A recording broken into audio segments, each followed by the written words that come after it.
Welcome to recipes in my way. இன்றைக்கி நம்ம அருமையான சுவையில் ஒரு சிக்கன் ரோஸ்ட்டு தான் செய்ய போகிறோம். சாதம், சப்பாத்தி, பரோட்டா, ஃப்ரைட் ரைஸ் எல்லாத்துக்கும் பொருத்தமான இந்த சிக்கன் கீ ரோஸ்ட்டை எப்படி செய்கிறது, இதுக்கு தேவையான பொருட்கள் என்ன பார்க்கலாம் வாங்க. 3/4 கிலோ சிக்கன் கொஞ்சம் பெரிய துண்டுகளாக கட் பண்ணி வாங்கி வச்சுருக்கேன். இதில் 1 டீஸ்பூன் உப்பு, 1/4 டீஸ்பூன் மஞ்சள் தூள், 2 டேபிள் ஸ்பூன் இஞ்சி பூண்டு விழுது, 4 டேபிள் ஸ்பூன் புளிப்பில்லாத கெட்டியான தயிர்,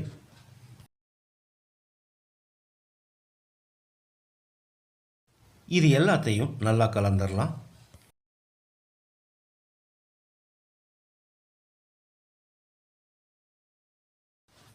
இது 1 மணி நேரம் மேரினேட் ஆகட்டும், மூடி வச்சிடலாம். மிக்ஸி ஜாரில் 50 கிராம் அளவுக்கு மீடியம் சைஸில் ஒரு பெரிய வெங்காயத்தை நறுக்கி வச்சுருக்கேன். இதை போட்டுடலாம். காஷ்மீரி வரமிளகாய் 12,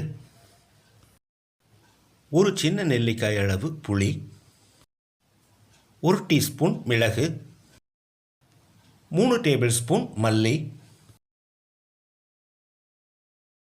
1 டேபிள் ஸ்பூன் சீரகம், 1 டீஸ்பூன் சோம்பு, 2 கிராம்பு. முதல்ல இது எல்லாத்தையும் பவுடராக அரைச்சி எடுத்துக்கலாம். அதுக்கு பிறகு ஒரு 1/2 கப் அளவுக்கு தண்ணி சேர்த்து பேஸ்ட்டாக அரைச்சிக்கலாம். பேனில் 4 டேபிள் ஸ்பூன் நெய் சேர்த்துக்கலாம்.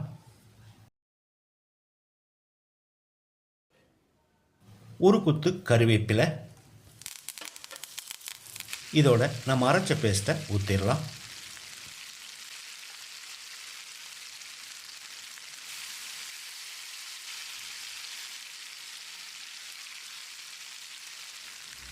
ஒரு நிமிஷம் இதை ஃப்ரை பண்ணிக்கலாம்.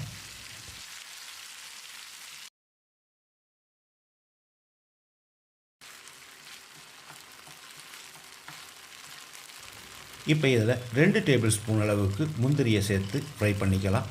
இது ஆப்ஷனல் தான். மசாலாவோட பச்சை வாசனை போகிற அளவுக்கு ஒரு 2 நிமிஷம் அளவான தீயிலேயே இதை ஃப்ரை பண்ணி விடணும்.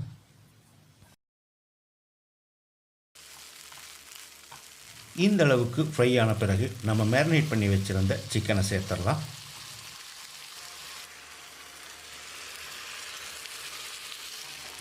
சிக்கனில் மசாலா பிடிக்கிற மாதிரி ஒரு 2 நிமிஷம் நல்லா கலந்து விடணும்.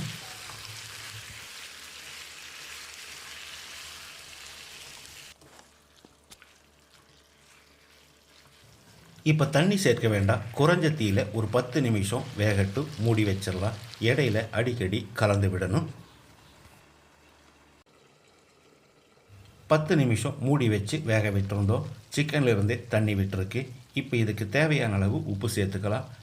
நம்ம ஏற்கனவே 1 டீஸ்பூன் உப்பு சேர்த்துருக்கோம். இப்போ 1 டீஸ்பூன் உப்பு சேர்த்து கலந்து விட்டு வேக விட்டுடலாம். இது ஒரு 15 நிமிஷம் மறுபடியும் குறைஞ்ச தீயிலேயே வேகட்டும், மூடி வச்சிடலாம். இடையில அடிக்கடி கலந்து விடணும். தேவைப்பட்டால் கொஞ்சமாக தண்ணி தெளித்து விட்டுக்கோங்க. குறைஞ்ச தீயில் 25 நிமிஷம் வேக விட்டுருந்தோம். குறைஞ்ச தீயில் வேக வச்சதால் சிக்கன் நல்லா மிருதுவாக வெந்திருக்கு. அருமையான சுவையில் நான் செஞ்சுருக்கிற இந்த சிக்கன் கீ ரோஸ்ட்டை இதே மாதிரி இதே அளவுகளோடு நீங்கள் செய்து பாருங்கள். இந்த வீடியோ பிடிச்சிருந்தா லைக் பண்ணுங்கள், கமெண்ட் பண்ணுங்கள், ஷேர் பண்ணுங்கள். சப்ஸ்கிரைப் பண்ணாதவங்க சப்ஸ்கிரைப் பண்ணுங்கள். மறக்காமல் பெல் பட்டனை கிளிக் பண்ணுங்கள்.